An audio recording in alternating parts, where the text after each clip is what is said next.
Good day, ladies and gentlemen. Today, welcome to the second episode of the 21st Century Leadership Challenges series, where we'll speak about the health and social emergency. And the last month we had was about the climate emergency. And we have with us Dr. Ravi Fernando. He's on 8 multinational and local boards. He's an alumni of the University of Cambridge and INSEAD Business School. Having completed all his sustainability studies, postgraduate and masters at Cambridge and all his strategy studies at INSEAD Business School. He is a visiting faculty in INSEAD Business School and is an executive in residence there.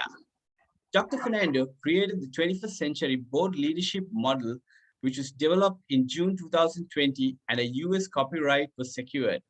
It was converted into a masterclass that is now taught in Luxembourg, Ireland, the United Kingdom, and Sri Lanka, soon to be launched in Malaysia, Vietnam, and India in 2022. So we'll go into our topic today, the health and social emergency. And yes, Dr. Fernando, could you tell me who is a 21st century leader? A very good morning, Michael. I'm very happy to do our second session, monthly session. I think we did our first session in September on the first Saturday, and now here we are doing our second session in October. So as the subject is 21st century leadership, the first key point I want to make today is, so what sets a 21st century leader apart from non-21st century leaders? Okay, what is the thing that differentiates the two? And just before I tell you what it is, let me first tell you what it is and also then tell you something about today's status of leadership in the world. Okay, so what are the 4 big characteristics as per the 21st century board leadership model masterclass that I have created in 2020 June, as you very rightly pointed out, with the US copyright? So the first characteristic of a 21st century leader is that he or she will be science-led and respects science and mobilizes science to address the world's sustainability challenges or 21st century challenges. So what do I mean by science-led? What I mean by science-led is, whenever a decision is being taken for the business or for the country or for anything that matter, you will understand the implications of that decision from a scientific point of view. Now, to do that, you don't have to be a scientist. You have to only have some common sense. So what do I mean by common sense science? All of us at some stage in our life have gone to a science class in our school. It might have been at grade 5, it might have been at grade 6, but we learned the basics of science. What is gravity? What is the impact of heating? What are the impacts of air pollution? And we learn these basic stories, and one of the tests we all do in our science classes, we take maybe a cube of ice and heat it, and we see how the cube of ice melts into water. Now, when I talk about science-led leadership, I'm talking about leaders remembering those simple messages, because to be very honest, 99% of the world's leaders and maybe 98% of the world's business leaders have ignored the basic science. And that is a very, very serious problem. Okay? If anyone ignores basic science, we have a serious problem. Okay? So that is the first key point I want to make.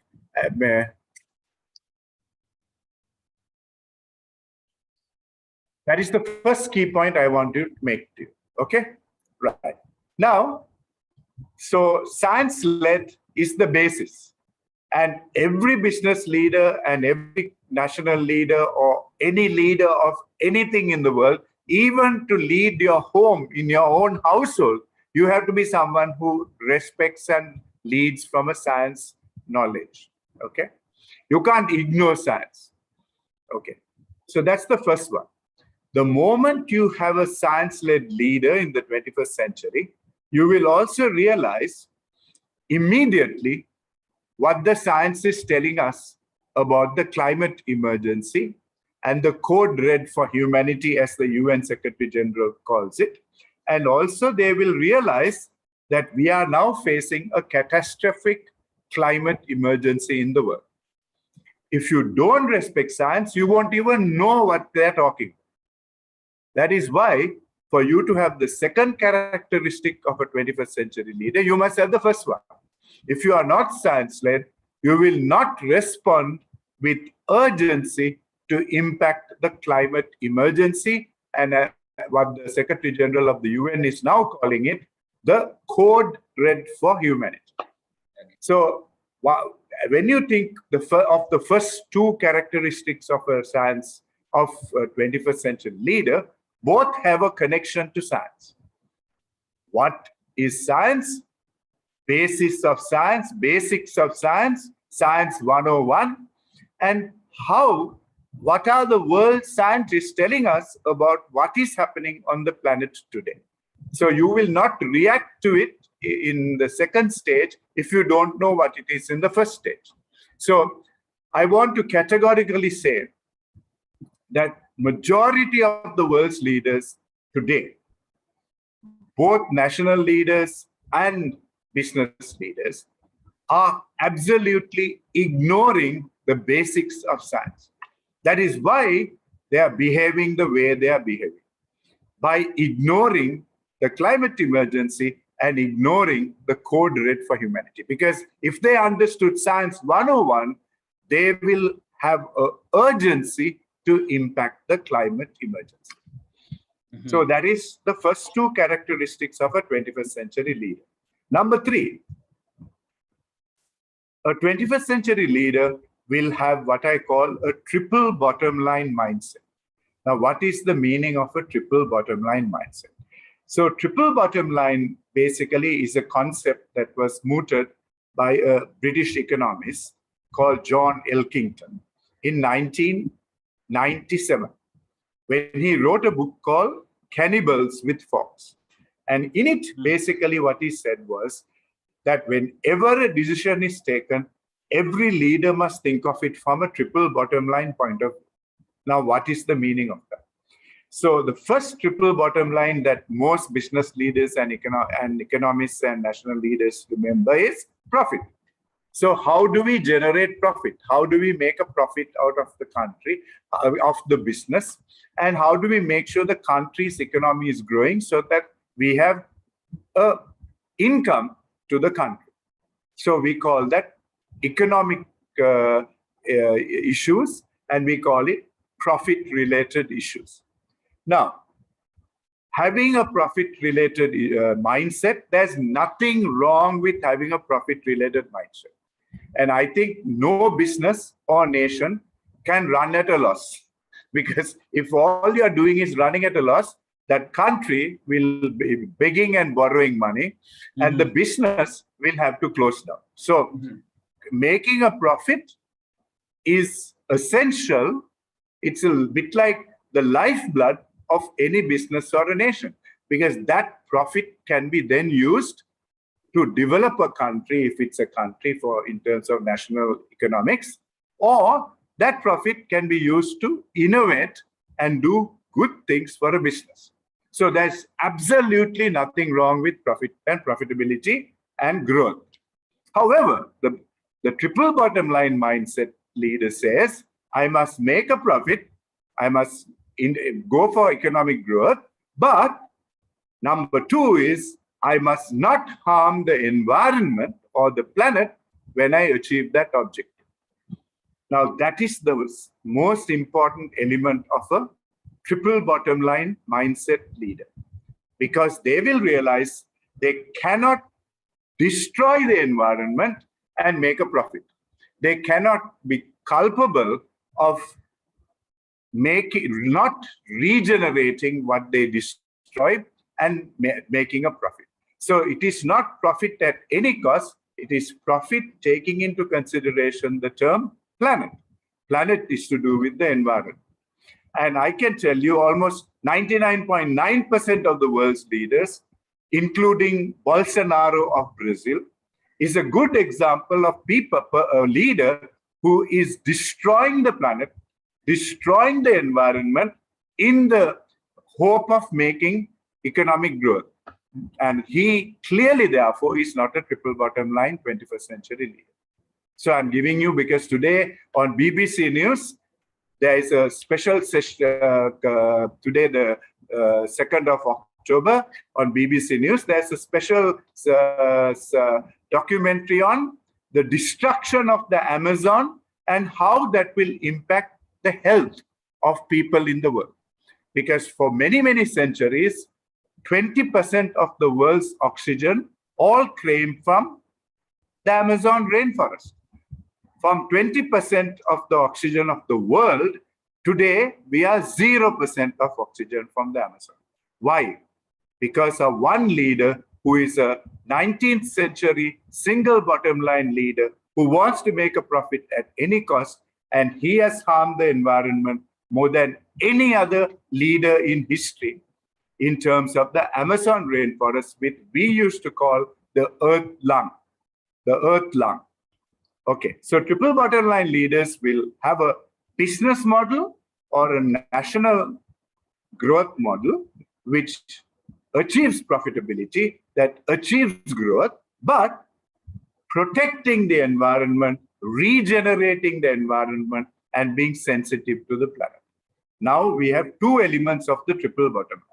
The third and final element of the triple bottom line is a 21st century leader who understands triple bottom line will also make sure that their profit model or growth model encourages social progress of all human beings and all humanity. So there will be no inequality. If there is inequality, that means some people are benefiting from the business model or the growth model. Majority are not benefiting from the growth model. And that is called not a triple bottom line leader. And that is the inequality that we are facing in the world today, where 1% of the world's 7.9 billion people own and control 52% of the world's assets and wealth. That means 99% are sharing the 48%. And if you look at the last 10% in the world's economy, the poorest 10%, they have only 0.2% of the world's wealth. So that is a serious problem to do with lack of social progress and lack of social equality. So that is, to me, the third element of a triple bottom line mindset leader and the third element of a 21st century leader. The last and final element of a 21st century leader is a 21st century leader will understand the 21st century board leadership model and embed the model's challenges in the board agenda and in the national growth agenda. Because if those elements are not even in the agenda, how will you even discuss them and start attacking the problems? So what has happened in the world today is majority of the boards in the world, and I can tell you from the boards I sit in, the 21st century board leadership model issues of the three emergencies of climate emergency, social and health emergency, health and economic emergency are not on the agenda of most of 99% of the boards in the world. These three emergencies are sometimes in the national growth agenda, but people are not understanding the seriousness of the climate emergency yet. Okay? And the 21st century board leadership model that I have created has three emergencies and three disruptors. The three emergencies I just mentioned, but there are also three disruptors to the global economy. What are the three? Technological disruption, geopolitical disruption, and governance disruption. Now, a 21st century leader, the final element is those 6 elements, the 3 emergencies and the 3 disruptors, will be in the board agenda as key elements of the board agenda, and they will also be in any national growth agenda from a national point of view. So, in summary, I have now explained to you who is a 21st century leader. In summary, a leader who is science-led and mobilizes science to meet the challenges. Number 2, a leader as a result of science-led has an urgency to impact the climate emergency and coordinate for humanity. Right? Urgency. That means you're not going to say, we'll put the house that is on fire, which is the planet, off in 10 years' time, in 20 years' time. You will try to do it today. If not today, you'll try to put it off tomorrow. If your house is on fire, you're not going to call the fire engine 10 years from now. You're not going to call the firefighters to put the fire off 20 years from now. Actually, majority of the world's leaders are like that. Our house is on fire. They're saying they will put the fire off in 20 years' time, 30 years' time, and I call them 19th century science-ignoring leaders who don't really care because they don't understand the science. Okay? The third category is that they understand triple bottom line thinking and put planet and people before profit. Planet and people before profit. Lastly, they will look at the 21st century board leadership model, which has six elements, the 3 emergencies at the top and the 3 disruptors at the bottom, and build them into the board agenda and give it the priority, attention, and action it requires. So that is the answer to your first question. And maybe you might ask the question, are there people like that in the world? Are there leaders like that in the world? So I'm going to give you the names of about 10 people who will fit all those 4 categories, all those 4 criteria. Number 1 in my list is Elon Musk, who leads Tesla. Respects science, understands science, triple bottom line guy, and has embedded the 21st century leadership model in his business strategy.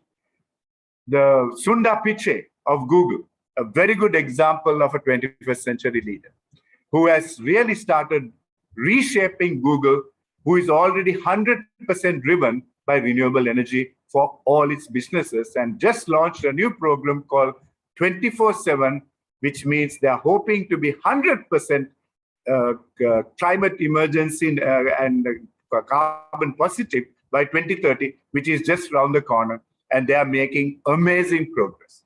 The third guy it's a guy called Yvon Chouinard of Patagonia. He's the founder of Patagonia Clothing, an amazing leader who has decided that the main strategy in his clothing business model is to repair and re-innovate all the clothing he's selling and all the equipment he's selling. He doesn't like to sell new things. He even tells them, don't buy new clothes. Give me the old clothes you bought from me. I will repair it and give it back to you looking like new. So he is a guy who has 40,000 repair stations in the world. His business model is repair and reuse. So what an amazing leader of Patagonia.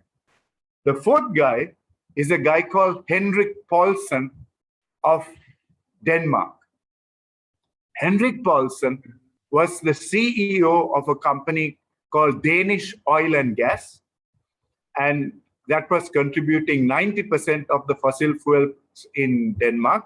Mm-hmm. When he took over the company, he converted the Danish oil and gas company to a company called Ørsted in 2009, just 11 years back, from the #1 oil and gas company in Denmark to be the #1 wind power renewable energy company in the world. So, amazing story of a leader who understands science, who understands the climate emergency, and said, my company cannot be a part of the problem.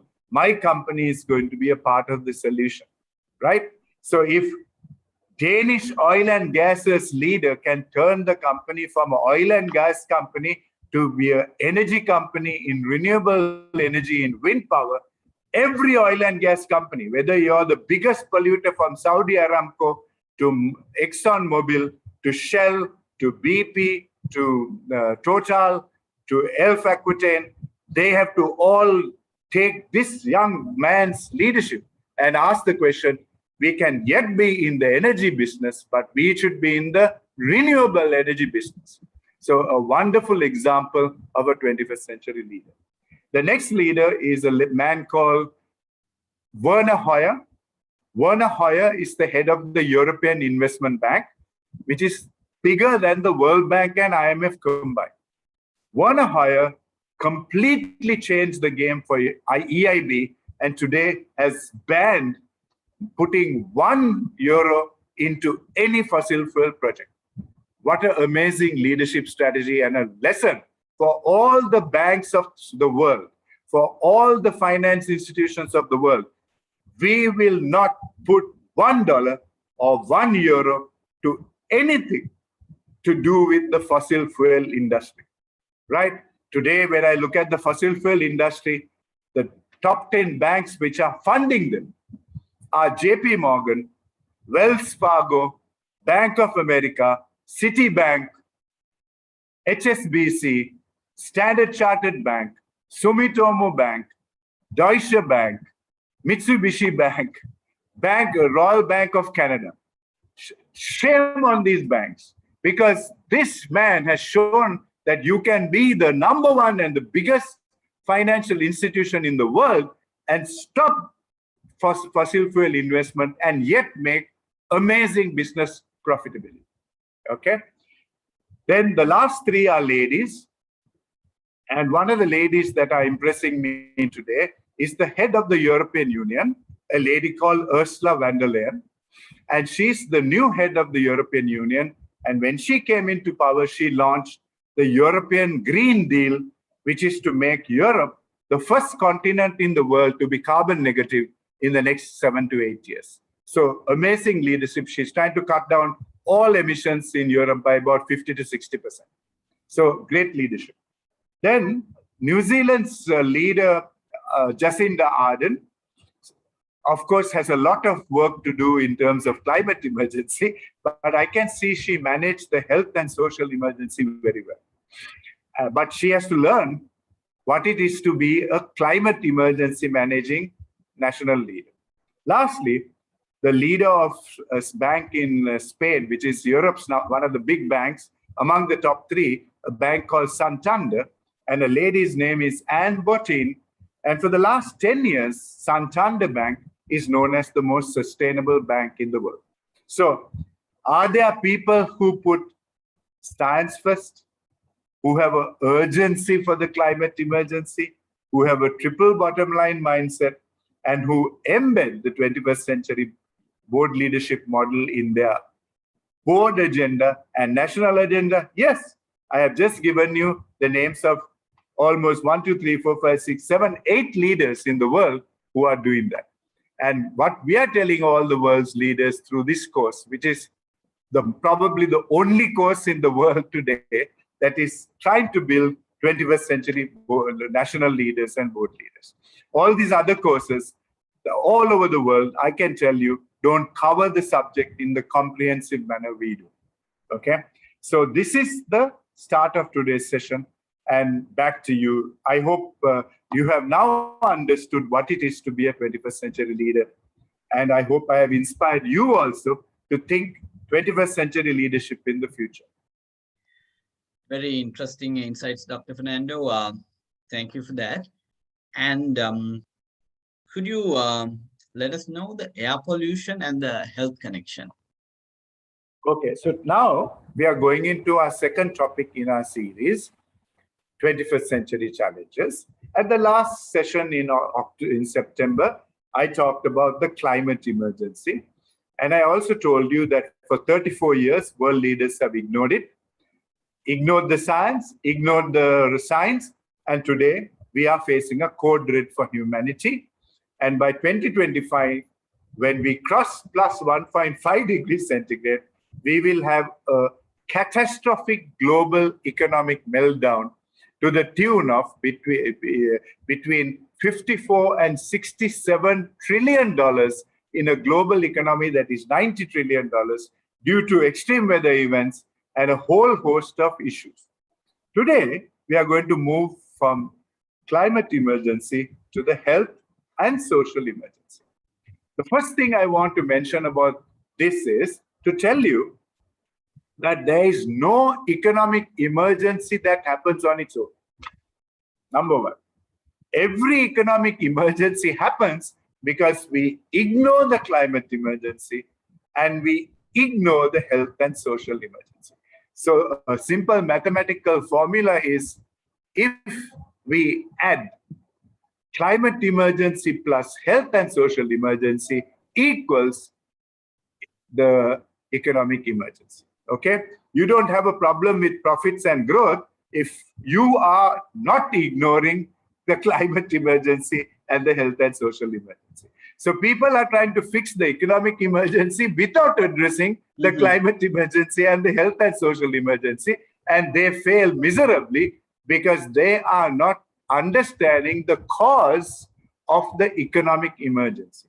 They are trying to treat the effect of the economic emergency, forgetting the cause. Okay? So that is the first key point I want to make as we go into health and social emergency. And our next session will be on the economic emergency. Okay?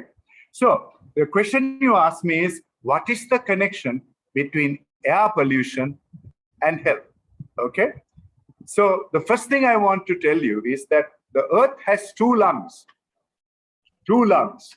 We have the green lung, which is our forests like the Amazon, the Congo, and all our great forests, rainforests of the world, Borneo.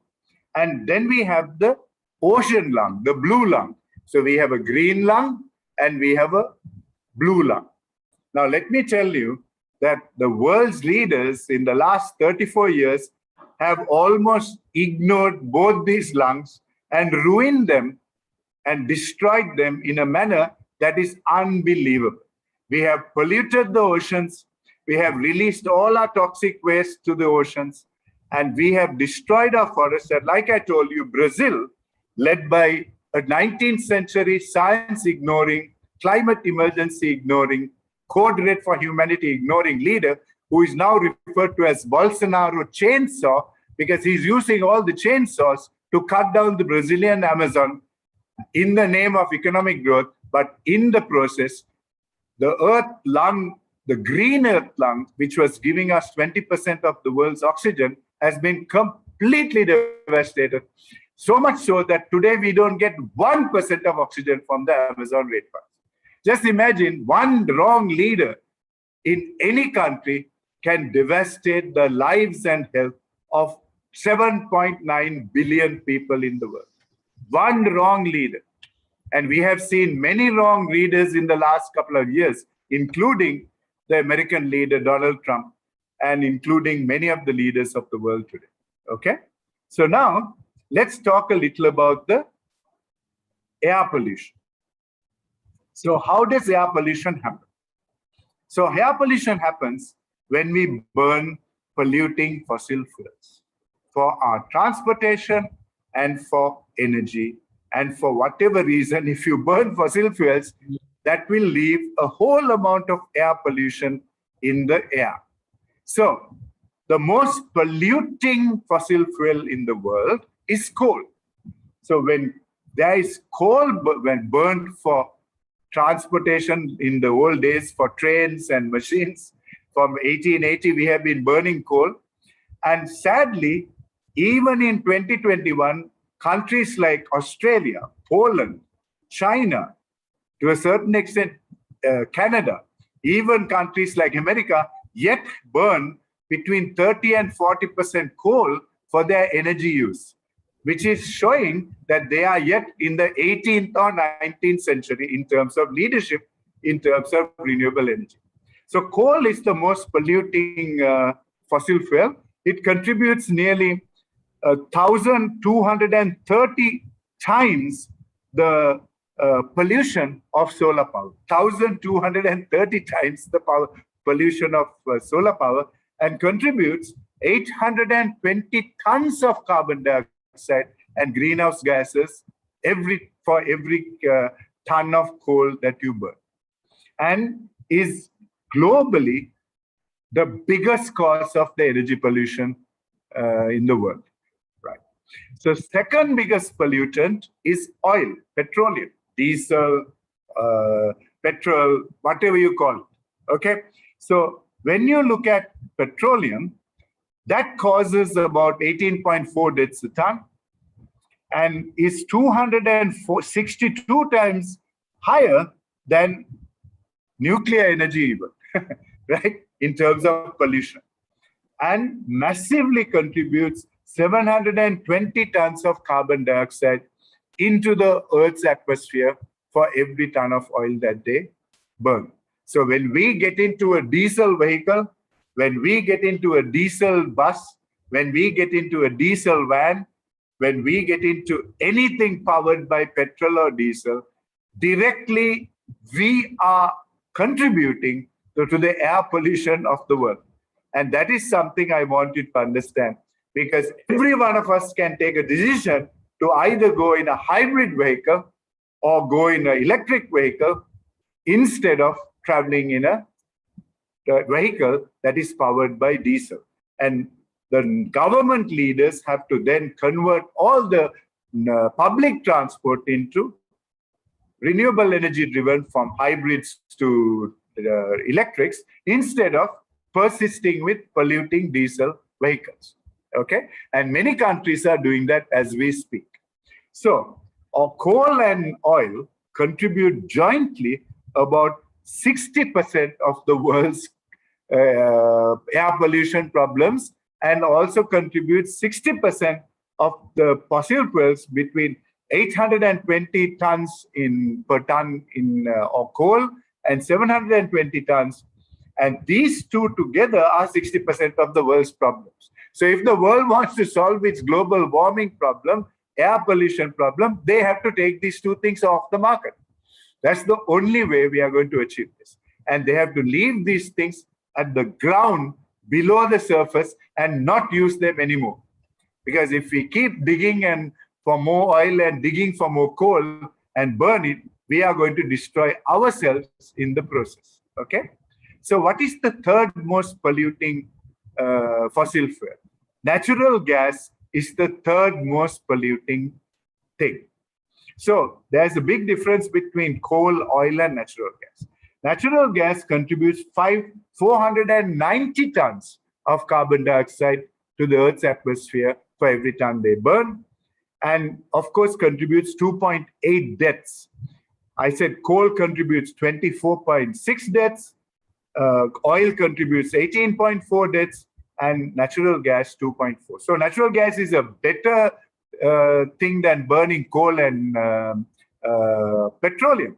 And maybe that may be the first thing to do for all the countries. Move to natural gas as opposed to staying with coal and petroleum.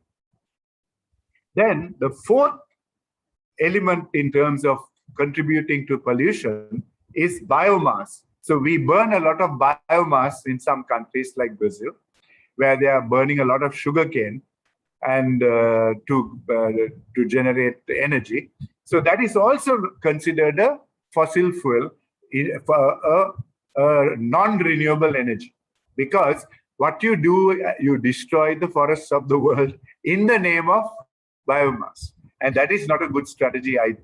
So what are the renewable energies we can use? The renewable energies we can use by getting out of the fossil fuels is hydropower, which only contributes 30 tons of greenhouse gases compared to 820 tons, 720 tons, 490 tons, and 230 tons of the other four elements of coal, oil, natural gas, and biomass. The next one is nuclear energy. Now, I want to tell you, I believe in nuclear energy. And France has believed in nuclear energy all these nearly 50, 60 years. And they have not had accidents like in Japan, where the Fukushima plant was destroyed. And no accidents like Russia had. when they had that famous Chernobyl nuclear plant getting destroyed. So what it tells me is both Russia and Japan did not manage their nuclear energy problem properly, because if they managed it, we won't be looking at nuclear energy the way we are looking at it now. Okay? Nuclear energy is a clean energy and contributes only 3 tons of fossil fuels and greenhouse gases to the planet, and almost 31 tons, even less than hydroelectricity. So it's a very clean energy, and I believe the world needs to expand nuclear energy, but have the controls, have the amazing leadership that manages this in a way like the French have done it for 50, 60 years with no accidents. Okay? The third renewable energy is wind energy. And wind energy is almost equal to nuclear energy in terms of the renewable energy cycle. And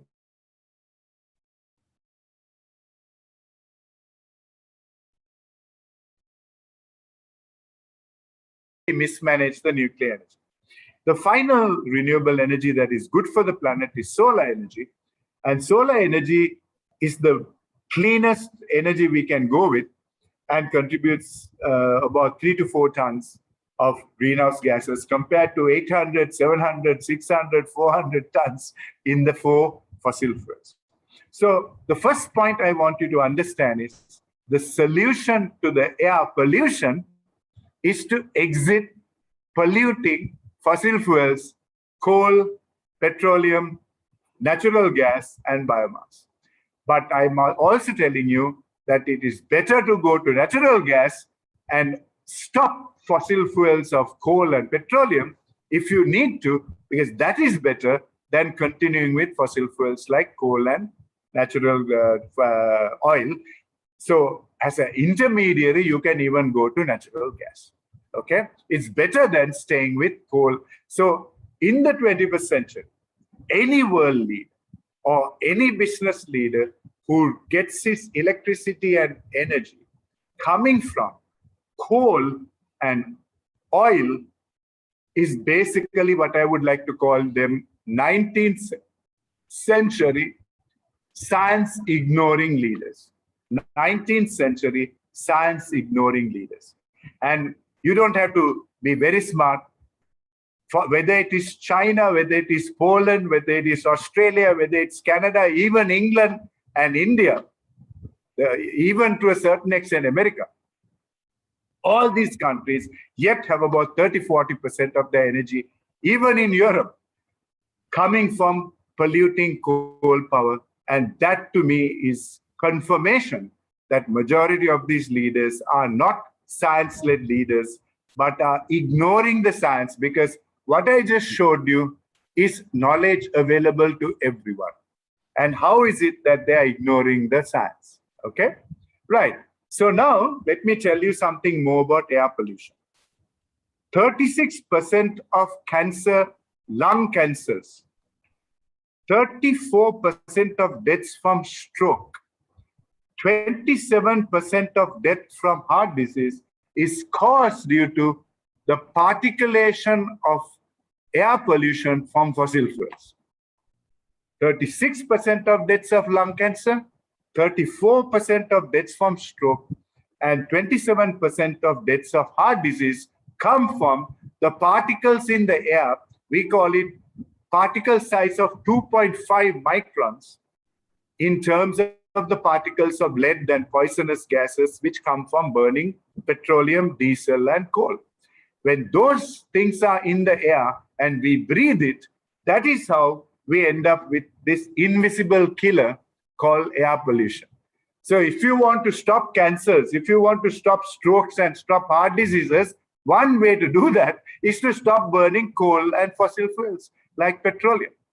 Can you see? There's a connection between the health emergency and the air pollution and burning of fossil fuels. So when a leader says, I want to continue with fossil fuel burning like coal and petroleum and diesel, what he's saying is, I don't care if so many people die of cancer, stroke, or heart disease. That means they are 18th, 19th century leaders. And these figures I'm giving you is from the World Health Organization. So let me tell you another story in terms of this. Every year, air pollution kills 7 million to 10 million people in the world, right? Now, directly or indirectly, that is the figure from the WHO, right? And the majority of these deaths are happening, as you guessed it, in countries which have coal power and diesel power powering their transport and their energy. So most of South Asia and Southeast Asia and a good part of China, which is about 40% coal power, majority of those 7 million deaths, 7 to 10 million deaths, over 2 to 3 million deaths are happening in those countries I mentioned to you, including Australia. Okay. Now I can tell you in Africa it's about 1 million deaths. In some of the other regions it is under 500,000 deaths. And of course the South America, because of the famous Brazilian earth lung, Amazon used to have the lowest number of deaths from air pollution because it had the Amazon, and it was only about 300,000 deaths per annum. But don't forget, Brazil's earth lung has been destroyed by Bolsonaro chainsaw of Brazil. And now I can be 100% sure the next time I see these health figures, the Latin America will no longer be the cleanest area. North America will no longer be the cleanest area. And I can tell you, it's a matter of time before these deaths increase in those regions. Okay? So, air pollution is a major, major crisis. And one of the things that we need to also understand is one of the ways to control air pollution is to have a lot of trees, have forests, because the forest will absorb the toxic air pollution that is in those areas. Yeah. And if air pollution affects that, then one way to sort this out is to increase our forest cover. But what is the world doing? We are decreasing our forest cover. We are deforesting the forest. And we have, as at now, deforested 72 to 78% of the world's forests, which means we are only left with about 28% of forest cover, which means we have taken out the one thing that could have given us air conditioning, which is forests and trees, because the trees absorb the carbon dioxide and give you oxygen instead. So if you cut the trees, there's nothing to absorb the carbon dioxide except us, and we will absorb the carbon dioxide and we will then fall in. Okay, so understand that very important point in terms of the forest cover connection to health and health emergency. So the world last 2 years have devastated 4 million kilometers of forest fire. Is being 4 million square kilometers or hectares are being destroyed every year with forest fires. 4 million. And wildfires are on the rise as the planet gets hotter and hotter. And I think in the last class I talked about, last session, I said that 20% that in the last 20 years, we have the hottest 20 years.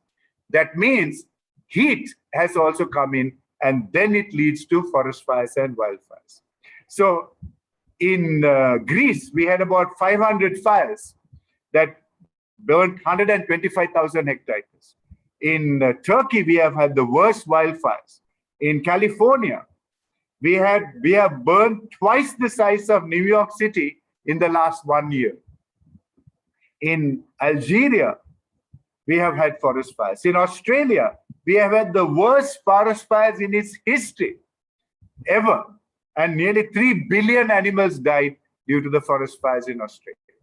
So in Siberia, as we talk today, there are forest fires happening. And even as we watch, forest fires are beginning to attack the Siberian forests, burning right now. California is burning right now. And Australia has burned to the ground most of their forests, and so is California. So why is all this happening? And of course, the worst story is in Brazil, where as at today, there are about 70,000 forest fires happening as we speak. 70,000. And I told you, they have released about 1.5 billion tons of carbon dioxide into the atmosphere. And this is Brazil not only destroying Latin America, Brazil, by burning forests, have destroyed Latin America and the world in terms of its earth lung. And Australian bushfires, I just told you about Australian bushfires, destroyed 12.6 million hectare acres in the last 2 to 3 years and ended up affecting 11.3 million people, and 3 billion animals were impacted. 1 billion of them were killed. Now, what is the common factor about Australia, Brazil, and Russia and Siberia?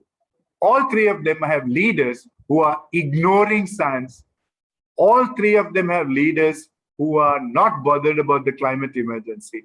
All three of them have leaders who don't understand the code red for humanity. They are Brazil's Bolsonaro, Australia's Morrison, Steve Morrison, and in Russia we have Putin. So unfortunately, these leaders have contributed to the problem, not solved the problem. Now you know why I'm saying we need 21st century leaders in every country. Because if you end up putting the wrong leader like we did in America, then they will contribute to the problem, not get us out of the problem. Okay? So I hope I have now given you a very good analysis of the connection between air pollution and health crisis, deforestation, and the contributing to the air pollution problem. But deforestation is contributing more than air pollution. Deforestation is now contributing to what I call, in the last 10 years, a rise in health pandemics. So that is a very important point to understand. If you keep destroying your nature, you will end up with air pollution, and air pollution will kill you. And if you keep destroying nature, you will also create what I call the pandemics of health. So let's look at some of the recent pandemics. SARS came to us from the whole story of pigs, and SARS was transmitted from the pigs in the world. Then we have Ebola virus. Ebola came as a result of destroying the habitats of bats in the forests of Congo, etc. And then we started killing those bats easily because they have no place to hide. And then we start trying to eat those bats and make bat soup. And then what happens? The blood from those bats come into us as we do that, and then we have another virus. In Middle East, there was a virus called MERS, which came from camels. And all of us in the world now knows COVID-19 came to us from destruction of bats environments in Southeast Asia and the wet markets of China, Korea, Vietnam, etc. So now what I have shown you is there's a connection between deforestation and the health emergency of the world. So what is the level of deforestation we are having? In North America, we have deforested 33% of our forest cover. In Latin America, in the last 3 to 5 years, we have destroyed 94% of its forest cover, starting with Brazil. In Europe, 24%. In Asia, 45%. And in Africa, 65% of our forest cover. So we are seeing a crisis happen. And why are people deforesting the forests and the rainforest? They say they want to have cattle, they want to have oil palm, they want to have soya bean, they want to grow cocoa, they want to plant rubber, they want to plant wood fiber. Bottom line is, what they are doing is destroying nature. And you can see they are clearly then not 21st century leaders allowing that to happen. They are 19th century science denying leaders. There is one more thing that happens when you destroy forests. So number one, I told you, it creates air pollution, bigger air pollution. I also told you it enhances the pollution of the burning of fossil fuels like coal, petroleum, etc. The third thing that it does is trees are a very important part of our rain cycle. It is when the trees absorb carbon dioxide, give us oxygen, and the oxygen comes up and links with the hydrogen in the air, we end up with water and rain, H2O. Okay. Now, if we cut all the forests, how will we have oxygen going into the air? But what will happen is the temperatures will go up and all the water in the atmosphere will move into the forests, will move into the atmosphere. And when it moves to the atmosphere, what will happen? What will happen is unbelievable precipitation of water into the clouds. What happens when you have unbelievable precipitation of water because of the heat? Simple physics. You heat something, the water will precipitate. So all this water is from the groundwater, atmospheric water, is moving up to the clouds. So what happens when you do that? You will end up with very heavy clouds. And then when it rains, you're having 6 months rain in 1 hour. Why? All the water has gone up to the atmosphere. So another thing that is happening with global warming and deforestation is that all the water in the atmosphere is getting moved up to the sky and the clouds. And now we have floods everywhere. 80% of the extreme weather incidents of the world are flooding, tornadoes, hurricanes, all to do with heating the planet and destroying our natural habitat. So what will happen if we keep destroying our natural habitat? The next problem we are going to have is we will not have water. We will not have fresh water. Why? The water is going to be less and less as we destroy our natural habitat. So they say that by 2025, according to the Aqueduct, which is the scientific way of managing and giving us research about the water stress in the world, we can see that the southern hemisphere countries will all have physical and economic water scarcity from 2025 as soon as we cross 1.5 degrees centigrade in terms of global temperatures, and we are at 1.2 now. So in the next 3 years, we are going to cross 1.5. And the moment that happens, now you can see how there's going to be a water stress problem.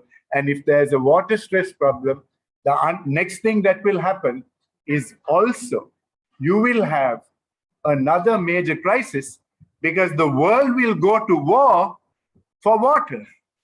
Because majority of the world's conflicts have happened because of what I call shortage of water. And now we are basically creating our own water scarcity problem that will finally attack and come and haunt us. And people in the southern hemisphere are going to be affected by this more than the people in the northern hemisphere. And when that happens, what will you have? You will have environmental refugees. They will move from the southern hemisphere to the northern hemisphere where there's some water, because you can live without anything in the world, but you cannot live without water because 90% of our physical state is made up of water. So understand that we are now facing an unbelievable climate emergency because we are destroying nature in the form of air pollution, in the form of water stress and shortages, and these are going to now lead to global conflicts. And the most vulnerable people in the world are in the southern hemisphere. The most populated countries in the world are what? China, India. Both these countries are in the southern hemisphere, ladies Michael. So now we are going to see an unbelievable crisis going to happen with water scarcity. And they say by 2040, which is not far away, most of the Arctic ice would have melted. And when the Arctic ice melts, our freshwater resource is melting, number one. And number two, what else? Sea levels will rise. And when sea levels rise, that is how you're going to have a massive economic devastation in the world. And that is going to come and hit us very soon.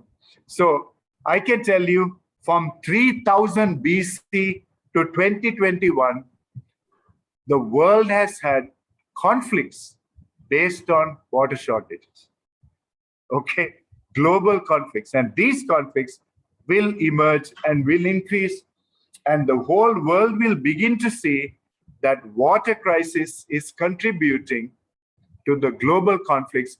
Mark my words that I said it today on the 2nd of October, 2021, in our session on health and social emergency.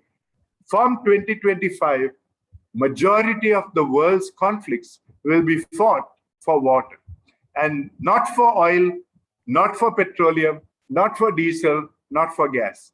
They will be fighting for the water, fresh water of the world, because fresh water is only 3% of the world's available water resources. Okay, so that is what we are going to see happening in the future as we speak. And one of the problems of no water is you will not have agriculture. 70% of the world's fresh water goes for agriculture. Okay, so now think about it. No agriculture means no food. No water means you can't survive. And this is another catastrophe of the climate emergency that we are forgetting is going to happen in the world. Okay, so Michael, we are talking of a massive crisis waiting to happen to us. And this crisis is going to come and haunt us big time in the world today. So now I have given you a big story about nature, water crisis, air pollution, pandemics, and I have now shown you how every one of these things are connected, and only an ignorant 19th century leader who is ignoring science will allow this to happen and not do something about it. Who will say, forget this, I am not bothered about all this, I am going forward. You understand? Thank you. And that is what we are happening. Yeah. Thank you, Doctor. Thank you very much for explaining about the deforestation and its connection to pandemics. Could you let us know about toxic waste and the industrial pollution connection? Okay, so toxic waste, agricultural waste, food waste, and plastic pollution are the next four big areas. And what we have to understand is that toxic waste is waste emitted by companies into the Earth's atmosphere and into the Earth's land without protecting the people from that waste. And so many companies are doing that. Industrial pollution. So sometimes you go to a river and the river is looking green. The river is looking green, right? Why? The rivers are not green, the rivers are blue. Why did it become green?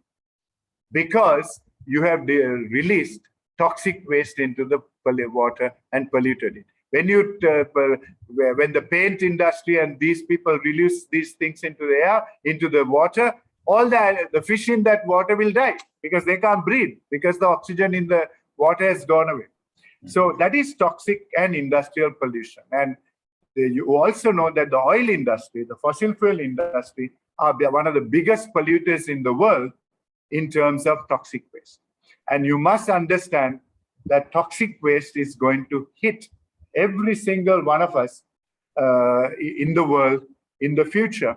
And we have to realize that companies who do this, there is a principle called polluter pays principle. They must, number one, stop polluting. Number two, if they pollute, they must pay for the pollution, cleaning, and they must pay for every single person who is polluting the world in terms of industry. The second kind of waste we have is agricultural waste. Now, I told you a little earlier that agriculture, that people are destroying forests to grow agriculture crops, and I told you the names, because there is a food shortage. Now I can tell you there is no food shortage. There is a food waste problem.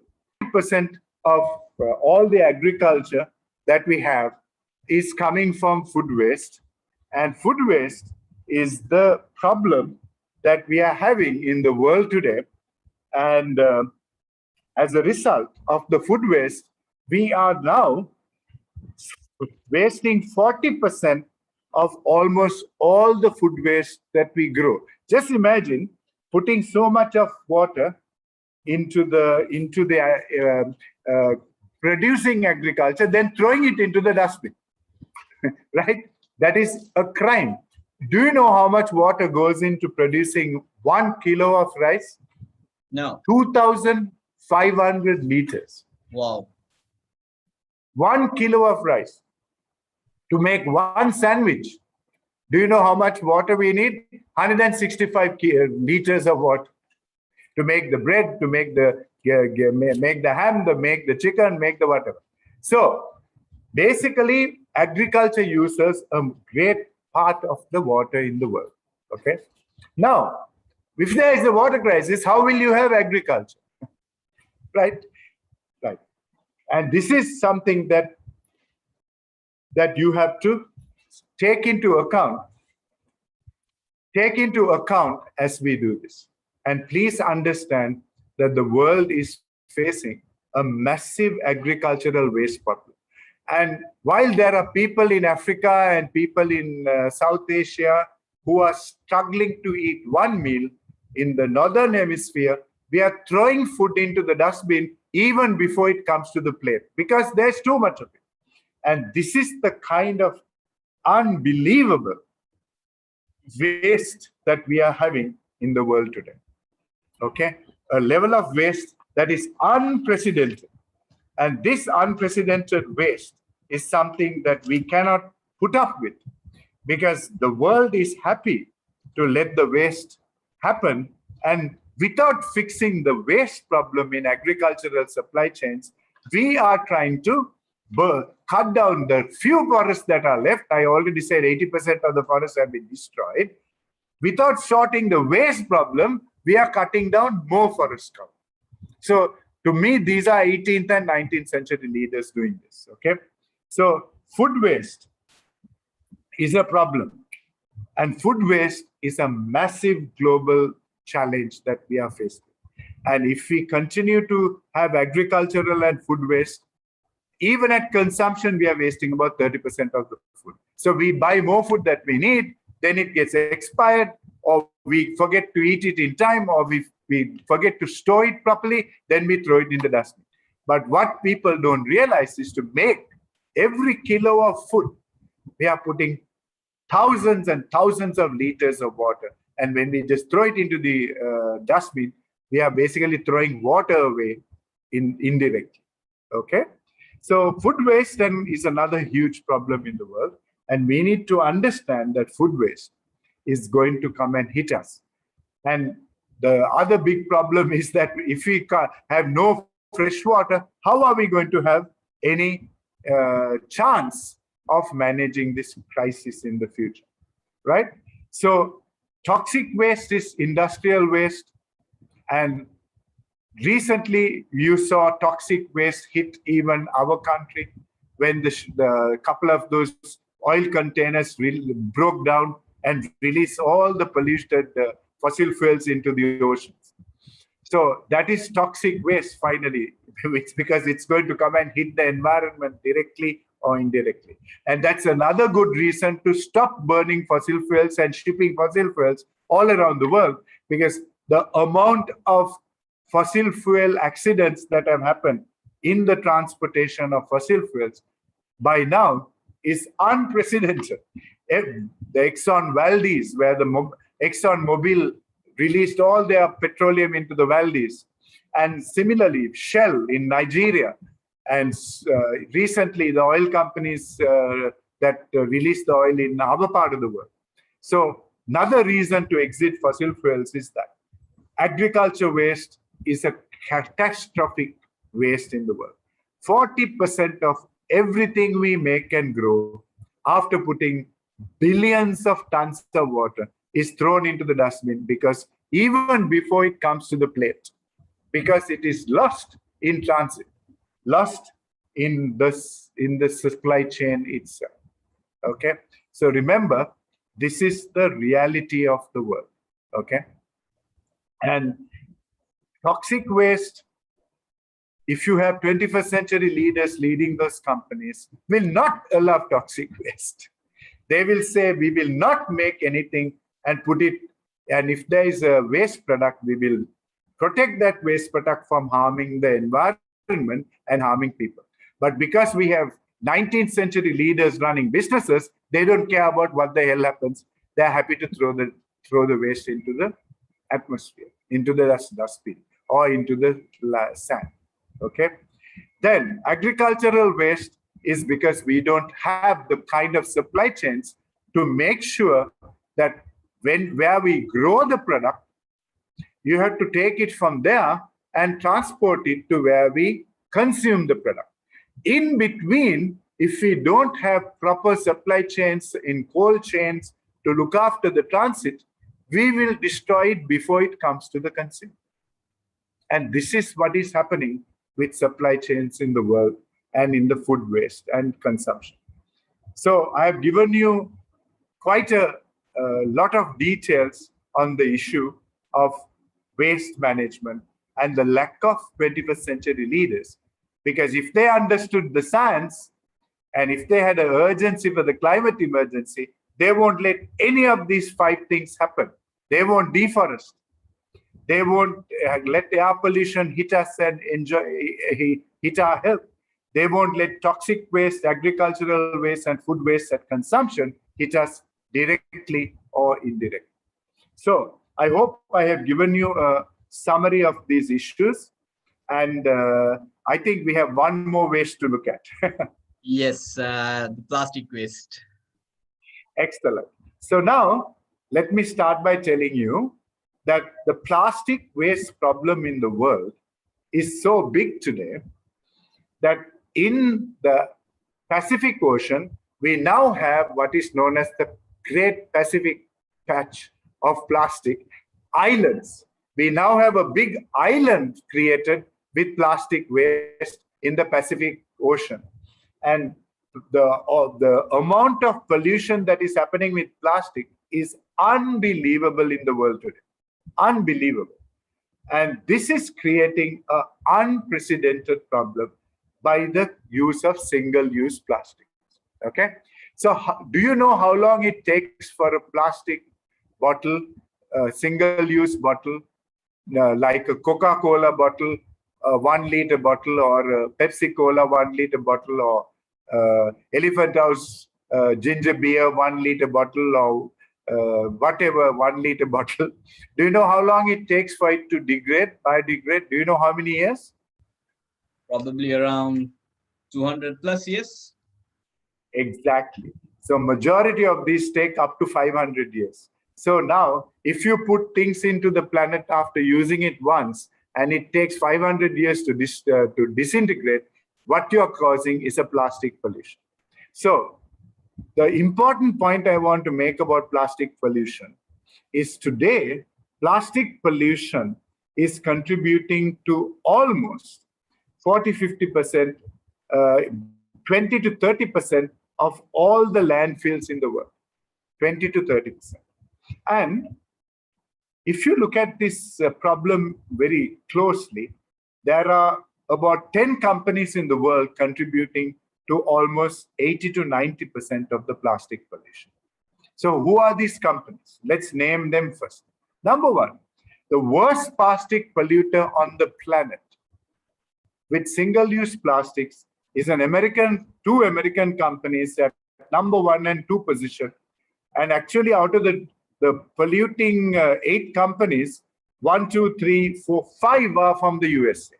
So which also tells us that the USA's business leaders are 19th century, 18th century leaders who don't respect science and who don't understand the urgency for the climate emergency. So what are these companies? Number 1 is Coca-Cola Company, the biggest plastic polluter in the world, and it accounts for almost 50% of the world's plastic pollution. Who is number 2? Pepsi-Cola, also from the USA. Who is number 3? A Swiss company called Nestle. Who is number 4? Danone. Number 5, Procter & Gamble in the USA. Number 6 is Unilever, which is a company we all know. Number 7 is Colgate-Palmolive, and number 8 is Mars. We know Mars for chocolates. Right. These are the 8 biggest plastic polluters in the world, and the biggest 3 are Coca-Cola, Pepsi-Cola, and Nestle. Now, if you and I want to be responsible citizens of this world, then we have to stop buying these products if we want to stop the plastic pollution problem of the world. We have to insist to these companies, we are not buying anything single-use plastics you put in the market. You move back into glass, like the glass bottles Coca-Cola used to have. Go into aluminum canisters. Go into Tetra packaging, better than plastic single-use. Why aren't they doing that? Because they have put profit before the planet. They have put profit before the planet. That is why Coca-Cola Company moved all its production from glass bottles into plastic pollution, because they don't care the amount of pollution they create on the planet.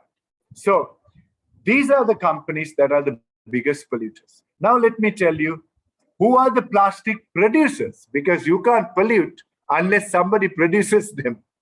Yes? So who are the plastic producers? Number 1 plastic producer in the world is ExxonMobil, which is an oil company. So plastic, as you know, is made as a byproduct from petroleum. So if you stop burning fossil fuels, you will also stop the plastic industry one shot. Okay? The number 1 plastic single-use producer is ExxonMobil. Number 2 is a company called Dow Chemicals. Number 3 is Sinopec of China. Number 4 is Indorama. And number 5 is PetroChina and Reliance India and Leon Basil. And there's also a company in South America, Solgit. So these are the 8 biggest plastic producers, single-use plastic producers. So what are the countries that are part of the problem? Because at the end of the day, for there to be such a problem, somebody has to make it, and I have given you the 8 companies to make it. Some companies have to use it, and the Coca-Colas and Pepsi-Colas and Nestle's and Danones and Unilevers and Colgates are using it. So what countries are the biggest contributors to the plastic pollution? So let me give you the countries. The plastic pollution problem in terms of waste in the oceans, the number 1 contributor to this is China. Number 2 contributor to the plastic problem in the ocean is Indonesia. Number 3 is Philippines. Number 4 is Vietnam. Number 5 is Sri Lanka. Number 6 is Egypt. Number 7 is Thailand. Number 8 is Malaysia. Number 9 is Nigeria. Number 10 is Bangladesh. Number 11 is Brazil. And number 12 is United States of America. Now, you can see who is polluting the oceans and creating the Great Pacific Ocean Patch. What are the countries that have the biggest single-use plastic pollution in the land? Australia is number 1. Number 2 is United States of America. Number 3 is South Korea. Number 4 is United Kingdom. Number 5 is Japan. Number 6 is France. Number 7 is Spain. Number 8 is Germany. Number 9 is China. And number 10 is India. So I have given you a list of the countries which are polluting the oceans, and Sri Lanka is number 5 in that. I have also given you the countries which are generating the most amount of single-use plastics. Number 1 country is none other than Australia. I already started by telling you Steve Morrison is a 19th century leader who is destroying the planet by burning coal. Now you can see he's also destroying the planet by being the biggest country generating single-use plastics. So now you can see why it is that I'm talking about 21st century leadership. Because of the absence of 21st century leadership is why we have a problem. So now I can tell you another factor about plastic pollution. 81% of the rivers in Asia are today blocked with plastic pollution. 81% of Asian rivers. Right. Number 2, 8% of African rivers, 5.5% of South American rivers, and about 4.5% of North and Central American rivers. In Europe, it's only 0.6%. So the top 5 plastic emitting rivers are starting with in Thailand and India and Malaysia, and these are the countries that are contributing to the plastic pollution of the world, including the Philippines. So I have given you now a lot of facts and data about plastic pollution. And what I want to say is, if you have plastic pollution in a country, that is going to come and haunt us in terms of ocean pollution and also going to not biodegrade for a long time. So what can anyone watching this program do? Number 1, say no to any of these companies buying any product from these companies if they are contributing to single-use plastic pollution. Go to those companies, buy aluminum cans, buy Tetra Paks, or buy glass bottles, and tell them, we will not buy single-use plastics from you. We like your products, but if you don't put it in the right packaging, we will not use it. That is what we have to do. You understand? That is what we have to do in terms of the future. Now, I want to now say something about the health emergency that the world is facing today, COVID-19. So, do you know what are the 3 countries with the most number of COVID-19 deaths? Do you know what they are, Michael? Yes, if I'm not mistaken, USA, India, and Russia. USA, India, Brazil, India, and Russia. Number 1, 2, 3, 4. Now, from everything I have told you up till now, you can already see who are the leaders running those countries. The man who ran America during the COVID crisis was Donald Trump. The man who runs Brazil today, which is the 2nd largest deaths for COVID-19, is Bolsonaro. The man who's running India is Modi, and the man who's running Russia is Putin. What is common about these 4 people, from what I have told you already, from the 4 traits of 21st century leaders? What is missing in those guys?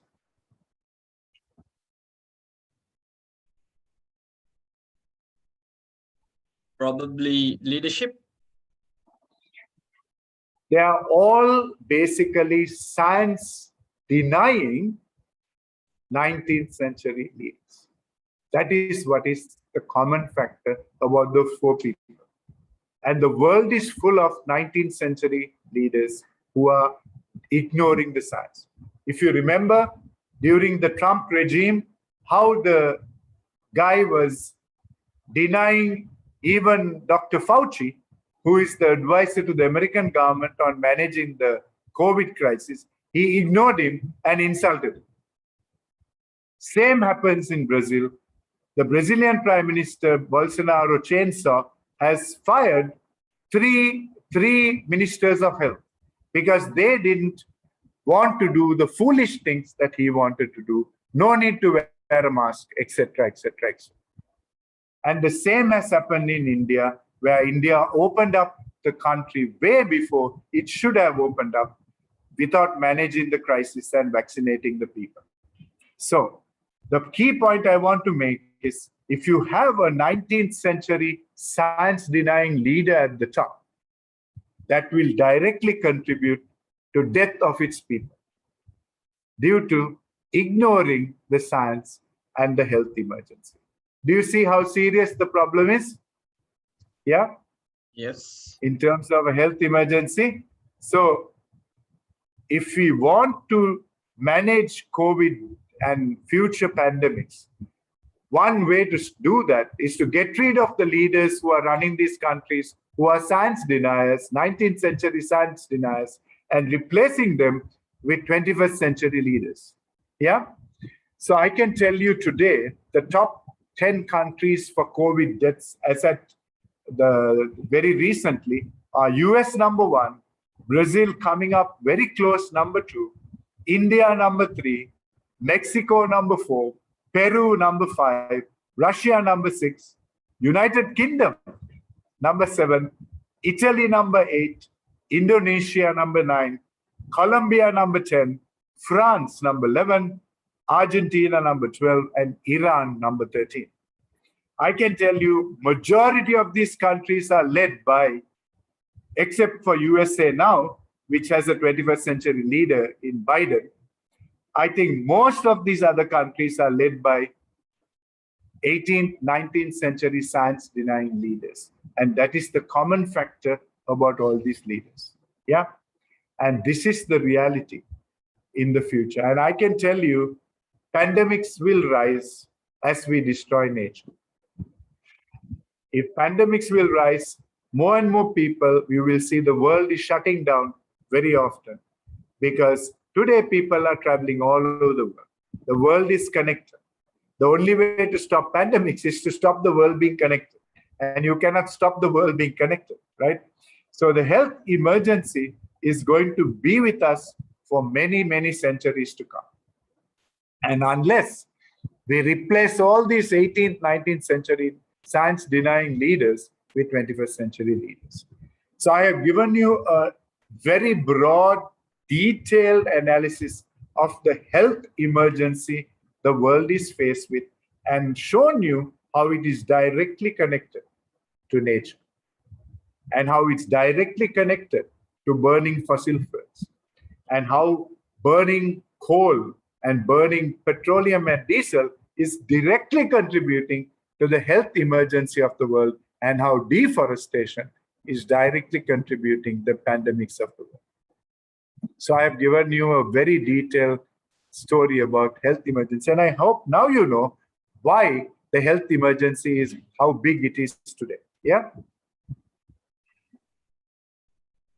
Great. So thank you for explaining about the health emergency. And if there's a connection, if you could let us know the connection between the health and social emergency, and if you could say something about social inequality in the world. Excellent. So this particular module, we call it health and social emergency.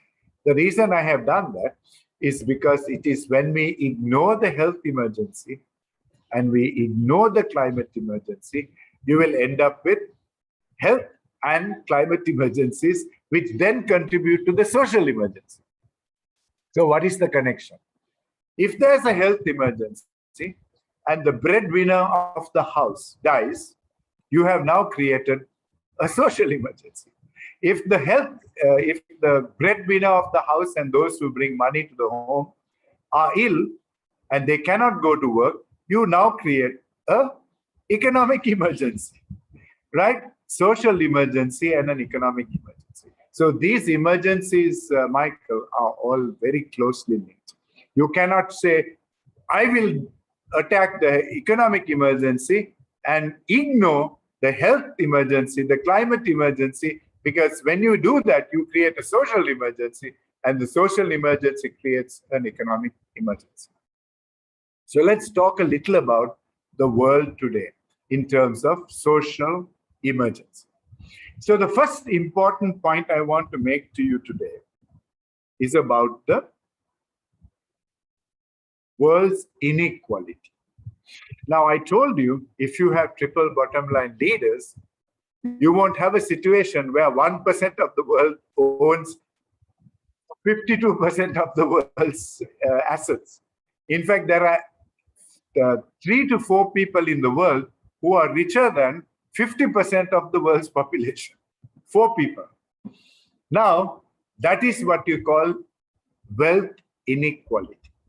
And the 1% of the world are struggling to survive when, 1% of the world are living a life that is maybe so way out of the planet that the 99% are struggling to survive every day. Trying to figure out, how will I survive today? How will I earn some money today? How will I live today? While 99% are throwing all their wealth into the dustbin sometimes by simply wasting and controlling the world. So here are some of the important statistics that are important. Number one,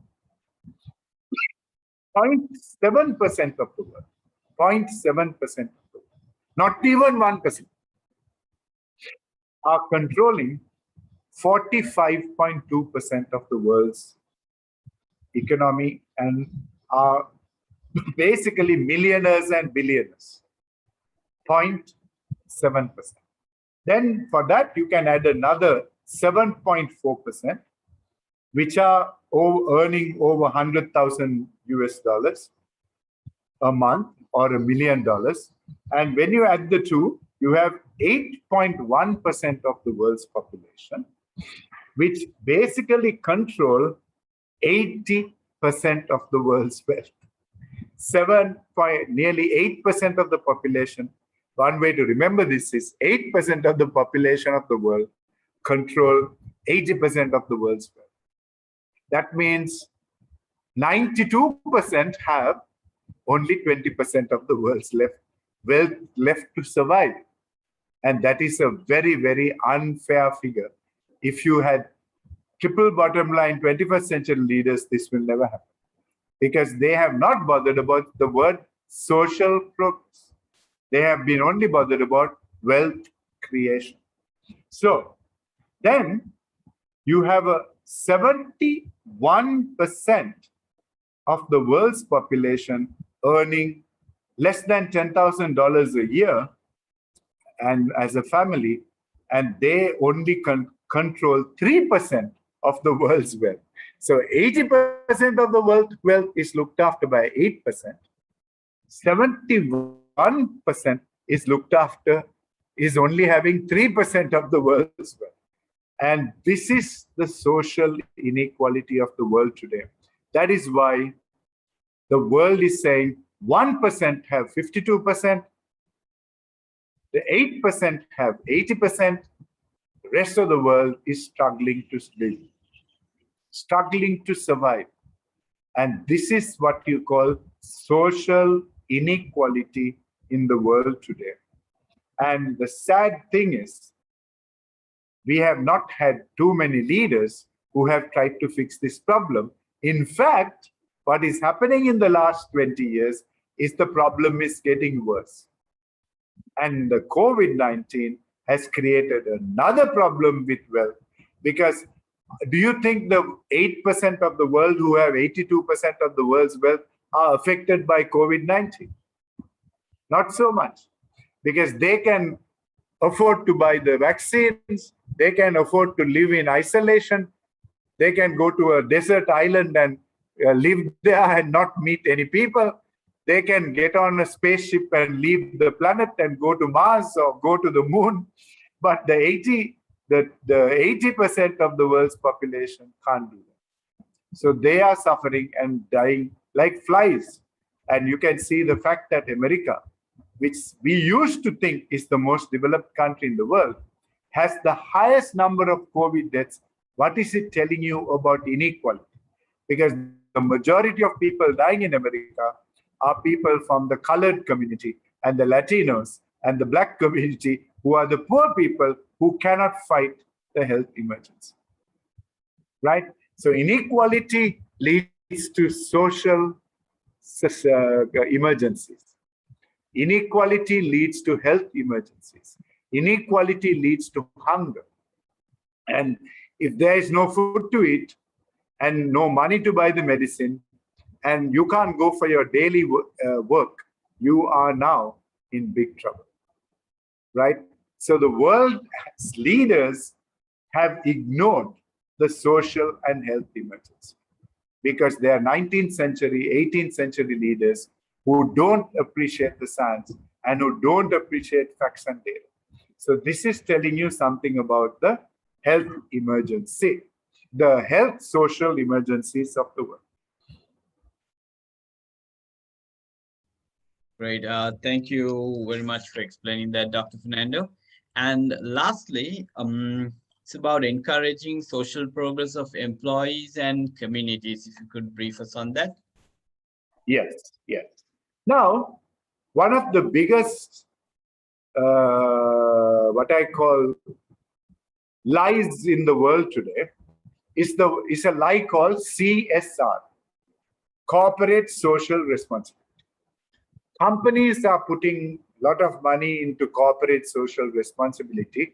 And I can tell you, for every $1 they spend on corporate social responsibility, they spend about $100 on media coverage of social CSR projects, because they want the world to think they are doing good. And basically, we call it doing good to look good. Doing good to look good. Lots of companies do this. And I am a person who believes that the word CSR should be banned in the world, because CSR has given companies a chance to hide by not doing the right thing, but doing some unrelated thing and putting a lot of money and telling people about the little they do as opposed to the proper thing they do. Okay. So now, what should companies do? Should companies go and start doing CSR activities? Or should companies first look after their employees? I think the first responsibility of a company is to make sure their employees are doing well, that they are educating their employees of the climate emergency. They're educating their employees of the health emergency. They're providing their employees with the vaccines needed, with the health needed, with the money needed to survive. You know, there is a famous saying which says, before you try to save the neighbors, first save yourself, right? Before you start doing things for the neighbors, first save yourself. Every company should practice that. I believe the first responsibility of a company is to uplift the inequality and reduce the inequality in their company between their income their directors are getting and the income their lowest paid employee is getting. Reduce that inequality, eliminate it. Because that inequality, if a company is happily thriving on, what is the point? Sometimes the CEO of the company is getting about 5,000 times more than the worst paid employee in the company, and getting share options, bonuses, profit shares, while the poor people are working hard and getting nothing.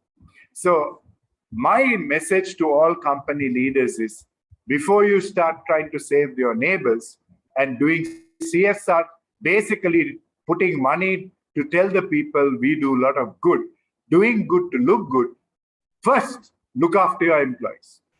Educate them about sustainability. Give them loans to go into solar power.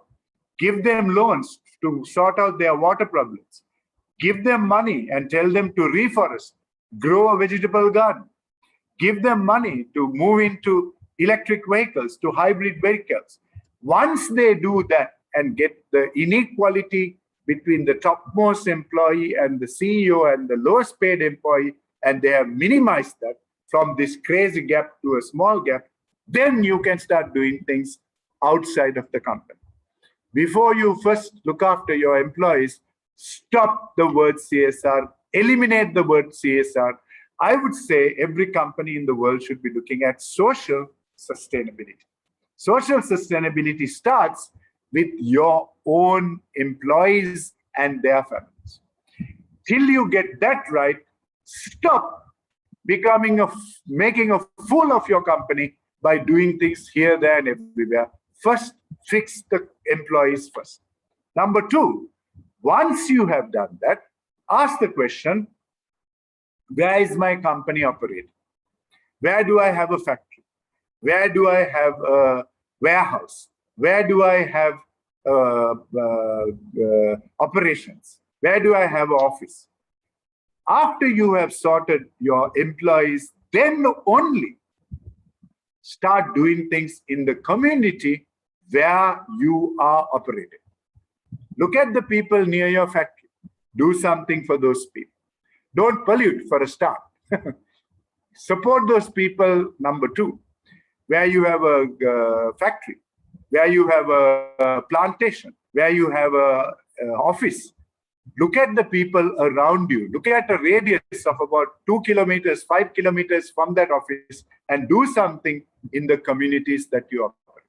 So my message to all company leaders and business leaders is, eliminate the word CSR from your lingo.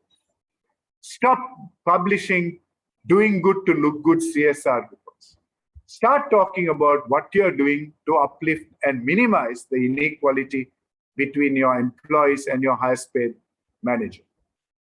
Then start doing things in the communities where you operate. Before you start doing those two things, don't start doing doing good to look good activities. And one way to know that that company is basically doing good to look good is by asking the question, is that leader a 19th century leader or is he a 21st century leader? 19th century leaders will go with CSR and do good to look good. 21st century leaders will say, no, I need to reduce the inequality in my company. I need to support our people in our company to live sustainable lifestyles. We are going to give them support to live sustainable lifestyles, to move into solar energy, to move into wind energy. We are going to support them, and we are going to support them moving to sustainable transportation. And those companies which are providing transport to their employees, the question is, are those vehicles diesel vehicles, petrol vehicles, or are they hybrid vehicles, or are these vehicles basically sustainable transport? So don't give unsustainable transport to the company's employees. First fix that before you start talking about your social sustainability strategy. So drop the word CSR, attack the word social sustainability, starting with your employees to live sustainable lifestyles. And once you have done that properly, then only move into the communities in which you operate, not everywhere else. Yeah. And that is, to me, the mark of a 21st century leader, Michael. Great. So, Dr. Fernando, thank you so much for your time. And thanks a lot for explaining on our second episode, the health and social emergency. So thank you very much. And we'll see you all soon. Thank you. Thank you. Thank you very much. And be a 21st century leader.